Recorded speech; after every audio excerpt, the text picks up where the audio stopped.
So this is your Palanggang Maharlika.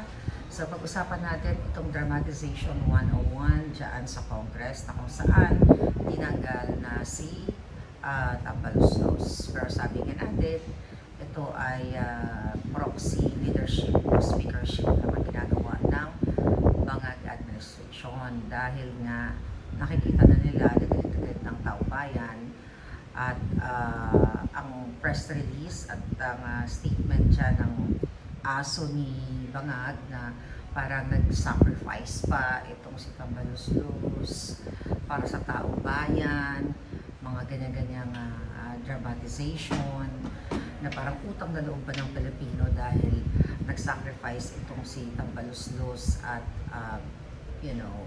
ipinaubaya ang speakership dito sa panibagong personalidad, which is nagbotohan kunyari, tapos itong Boji D ng Isabela ang kanilang itinilaga. At sabi nga ni Pulong Duterte dyan, yan ay choice ni Sandra Marcos, ni Charis.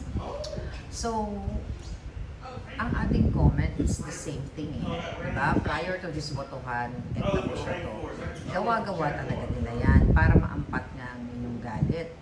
Dahil nga nakikita nyo na napapunta ng impyerno si Marcos Jr., diba?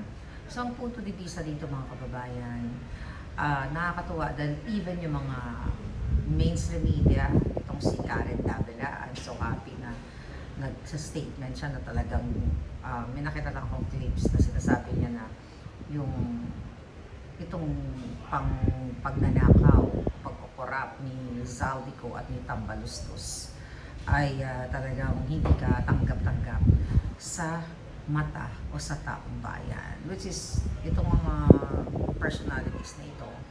I hope totoong talagang tumatapang na nagsasalita against dito sa mga buwayan ito. Nakikita nyo, mga kababayan ko, ever since nung ako ay nagsimulang nag-aklas laban sa mga nung August of 2022, nung una kong sinabi ang babaeng ahas, diba? Si Satanas, si Tambaluslos, si Bangag. Then, 2023, paulit-ulit kong sinasabi yan na itong si Zaldico at lagi kong sinasabi sa inyo because of, yung ating mga puting aso, yung mga in-expose natin patungkol sa bahay ni Tambaluslos. O imagine mo yung isang interview ni Karen Davila, nabanggit niya na hindi lang pala 6 na bahay yung meron si Tambaluslos sa Forbes Park. 10. So, itong mga information na ito, binanggit ko na sa inyo prior to this, pagsabog dito mga balitang ito.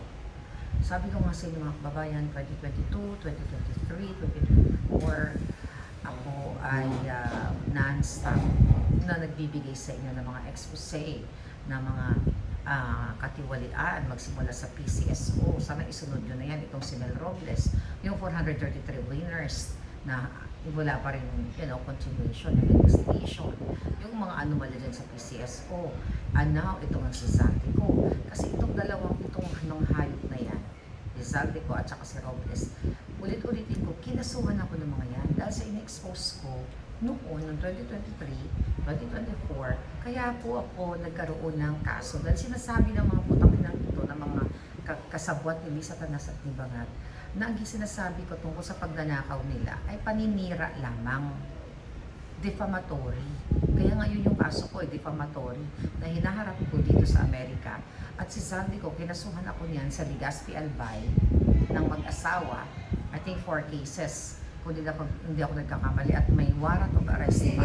Dahil dito sa issue na sinabi ko na sila ay may luxurious life, pag-shopping sa Paris, dahil sa mga informante natin, yung bahay nila sa Forbes Park, na sinasabi ko na pinagtataguan ng bandal-bandal ng pera.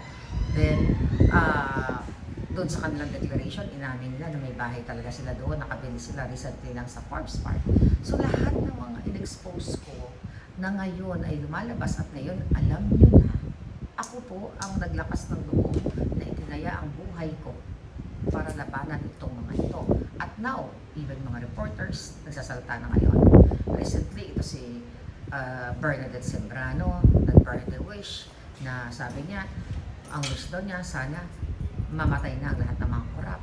Bago pa siya nag-wish, yan ang wish ko every year since 2022, 23, 24, na mamatay na, pumantay na ang paa ni Lisa Tanas, ni Bangag, ni Saldico, ni Robles, ni Tambaloslos, lahat ng mga kongresistang kawatan.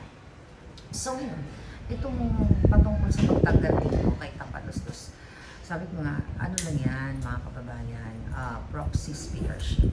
Sila pa rin mga kababayan, ang nasa lipunan, si Bangag pa rin. Hanggat si Bangag ang may control sa gobyerno natin, wala talaga kayong pag-asa dyan. So, ngayon, dramatization, tanggal na si Tambaloslos. Ang i-next nyo, si Marcos Jr.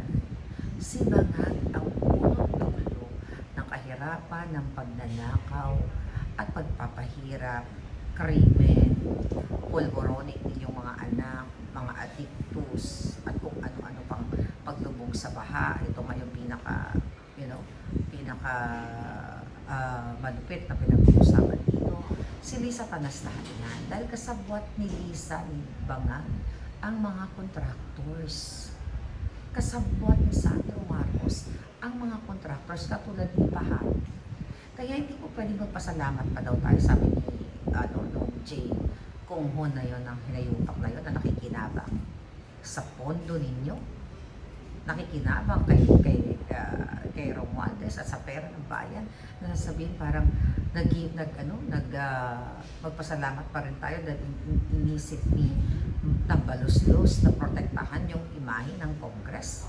Anong imahe ng Congress? Ang imahe na puro kayo kawatan, na halos lahat ay magnanakaw. So anong imahe po protektahan niya? Anong ibig yan sabihin ng mga kababayan? Ginagago na naman kayo na parang, taong bayan, kailangan magpasalamat kayo kay Romualdez kasi mas pinili niyang magbigay ng daan dito sa bagong speaker na to, which is kasabwat din nila at kapartido nila, kaalyado nila. Bagong mukha ng speakership pero lumang pagnanakaw o bagong pagnanakaw. So wala yung pinagkaiba mga kababayan.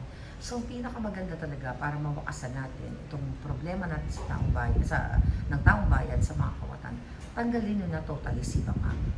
Yan ang pinaka-ultimate solution. Wala na pong ibang solusyon kasi lahat ito drama.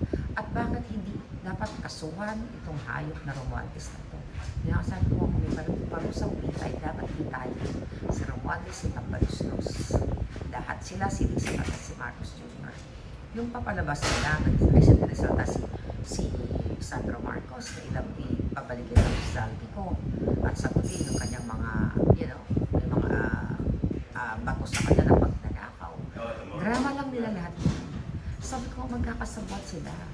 Yung pagpunta ni Saldico kung nasa Amerika man siya, lahat yung dramatization. Nag-usap na sila kasi alam ni Saldico, nakasabwat niya si Lisa Tanas, si Marcos Jr. at si Sandro. Magkasabot na sila para pailan ako ng kaso.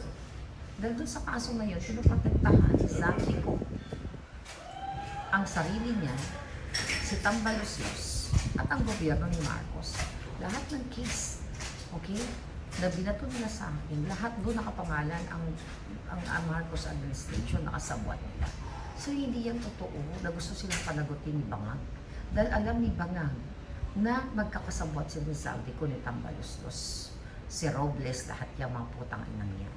So you have to do your part, you have to do something na kumilos na kayo, tapusin nyo na si Marcos Jr. Pababain nyo na yan. Kailangan niyang mapanagot. Kailangan nyo siyang mapanagot.